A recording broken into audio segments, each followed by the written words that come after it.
factores que más afectarán a la economía mundial este año?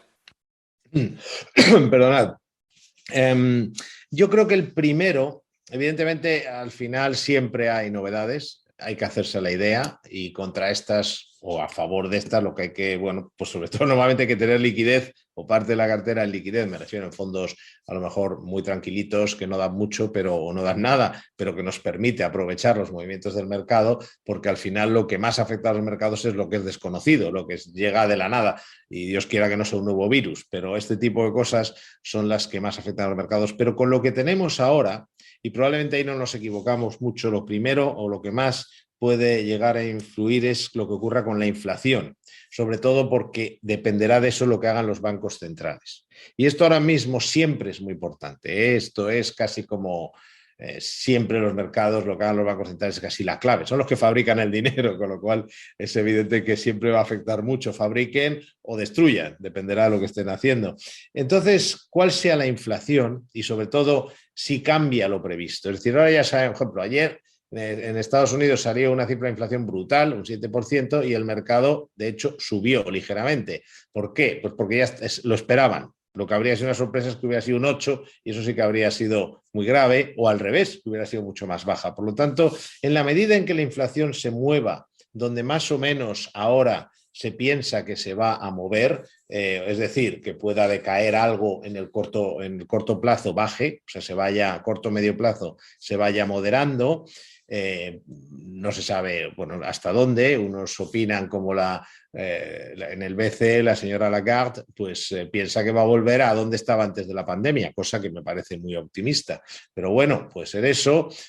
o que se quede un poco por encima, pero siempre y cuando nos movamos en un entorno de inflación que sea el previsto y por lo tanto la Reserva Federal, sobre todo, que es quien manda en los bancos centrales, haga lo que estaba previsto, pues no tendremos en ese sentido demasiadas sorpresas, pero eso va a ser la clave. Si ocurre, si se mueve como previsto, afectará de una manera, es decir, relativamente poco, que es lo que es bueno, como dicen los ingleses, no news, good news, pero cualquier desviación sobre lo que se espera de la inflación, sea a más o a menos, será clave para lo que hagan los mercados tanto de renta fija como de renta variable. Por supuesto, el virus, aunque yo lo he puesto o lo pongo entre comillas, entre interrogaciones, porque tengo muchas dudas en este sentido, tanto más bien favorables, es decir, yo creo que la idea de que esto se va a ir convirtiendo en algo con lo que se convive, sobre todo se convivirá muy bien si los gobiernos se dan cuenta de que tienen que mejorar la atención primaria para hacer frente a las distintas olas y variantes del virus, pero si entramos en un momento en el que la gran mayoría de la gente pues sufre algo parecido a una gripe, digo la gran mayoría porque obviamente hay gente que no y que está muriendo y por lo tanto no es una gripe, pero bueno, es algo con lo que podemos vivir siempre y cuando los gobiernos, que habría que ponerlo en duda porque desde luego no lo han hecho, pues van adaptando el sistema sanitario a esta situación, pero en principio, si no hay una nueva variante totalmente desconocida, inmune a las vacunas, etcétera, yo no creo que el virus sea lo más importante, pero hay que tenerlo en cuenta, hay que vigilarlo, porque ya hemos visto, por ejemplo, lo que ha pasado con Omicron y podía haber salido peor, en el sentido de que fue una variante que nos obligara a confinamientos. Digo lo peor, no solo en términos sociales y humanos, sino también económicos, porque lo grave de verdad es cuando se obliga a nuevos confinamientos, digo económicamente. Luego no se habla mucho, pero yo creo que va a tener mucha importancia la geopolítica. Yo espero que no pase nada con Ucrania y Putin no decide invadirla y se llegue a algún tipo de acuerdo, pero si no fuera así, por ejemplo, tendremos un ejemplo, pero muy pronto, porque si, por ejemplo, es un decir, no digo que vaya a ocurrir, pero si no hubiera un acuerdo, si Putin invade Ucrania y, por ejemplo, Estados Unidos responde con determinadas medidas económicas fuertes y además instala unos misiles ahí al lado o lo que sea, pues el que va a pagar, por ejemplo, es Europa, que le van a cortar el grifo. Esto, imagínate, con una crisis energética como la que tenemos y la inflación que tenemos, pues qué pasaría con la inflación y con la economía europea si nos cortan el grifo del gas. Y quien dice geopolítica ahí, dice geopolítica con China, que hay una tensión ahí, o Irán, Arabia Saudita, que están ahí luchando en en otros países, no directamente, pero que hay unas rivalidades que con el virus pues han quedado un poco fuera de juego, pues porque, digamos, había una prioridad mayor, por decirlo así, en cualquier país, pero cuidado que eso está ahí. Luego creo que la normalización de la política monetaria, y con esto acabo, va a ser muy importante. Es decir, la gente no valora hasta qué punto están cambiando las cosas en este sentido. Fíjate, hace nada la Fed estaba, durante casi 12 años, ¿no? Casi 12 años, la Reserva Federal de los Estados Unidos, por supuesto el BCE, que es un alumno aventajado del Banco de Japón, la Reserva Federal de los Estados Unidos, todos los bancos centrales, pero la Reserva Federal ha estado comprando bonos masivamente hasta el punto de que ha comprado 8,6 billones españoles, trillones norteamericanos en bonos y otros activos financieros para inyectar todo ese dinero en la economía. Y en el plazo de unos meses no se nota porque lo han hecho de cine a nivel, por cierto, de comunicación más que otra cosa, que es la clave, bueno, y también porque lo han hecho en el momento adecuado, aprovechando cuando había unas noticias muy claras de recuperación económica y de inflación. Pero el hecho es que han dicho que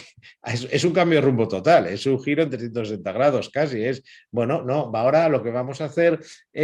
no vamos a comprar bonos, por supuesto, vamos a dejar de comprarlos poco a poco, y en marzo se acabó lo de comprar bonos, pero es que es más, pensamos subir los tipos de interés, no demasiado, pero pensamos subirlo y llevamos no sé cuánto tiempo desde Bernanke sin esa situación y además, y esto no se habla mucho, pero yo creo que es vital, y es nuevo, salen las actas de la FED recientes y lo dijo también anteayer Bernanke, creo que fue, pues dijo que